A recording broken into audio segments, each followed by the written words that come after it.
I was 15 years old when I was first taken away from my parents. The Division of Youth and Family Services stepped in and decided that my parents were being neglectful. Both of my parents were drug addicts. They are recovered. I'm very proud of them for that. My father was also physically abusive to me, mentally and emotionally abusive to me. At that time, I was self-harming, I was taking medication, pretty much just to avoid anything that was going on in my life at that time. So that also got brought into the picture. So when I was taken away from my parents, I was brought to Carrier Clinic, which is a mental health facility, where I stayed for a while. You know, then I transitioned into a foster home. After that foster home, I went back to Carrier. After my second stay at Carrier, I went to a shelter/group home type setting. After that, I went to another foster home. And then after that, I went to another foster home where I finally was introduced to CASA. So by that point, I was 16 or 17.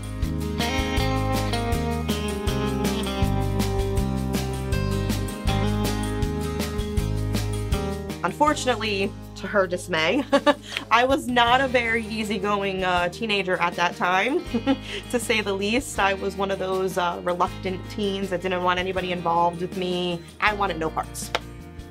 But my CASA worker was not going to take that as an answer at all.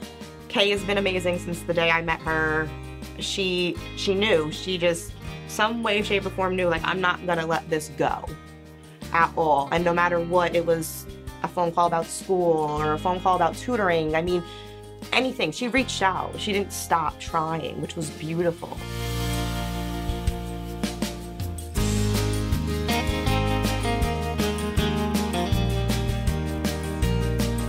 When CASA found out I was pregnant, it wasn't, well, what are you gonna do? Or, well, it was, what do you need? And I had to stop for a minute, like, people don't ask me that. People don't stop to think, what does Brittney need? What does Brittney want? Which is exactly what they did. Literally, do you need maternity clothes? Do you need this? Do we need to do something with schooling? It was almost overwhelming because I didn't know what I wanted or what I needed because nobody ever took the time to ask me that. So I was like, when somebody could see what a person needs without them vocalizing that, especially to a child like myself, a lot of these kids don't say what they need or what they want or don't even know how. So when you can see that, that's another thing that's where that love and that dedication and that like actual care comes from. When you can look at a kid and say, no, you need a math tutor. No, you need this. And they don't even know that they themselves need it or nobody else around them is saying anything about it.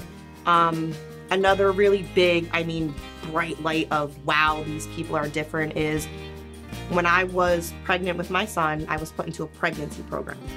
Everybody in the program insisted I was going to be a terrible parent, just because of my parents. I did nothing, there was no evidence.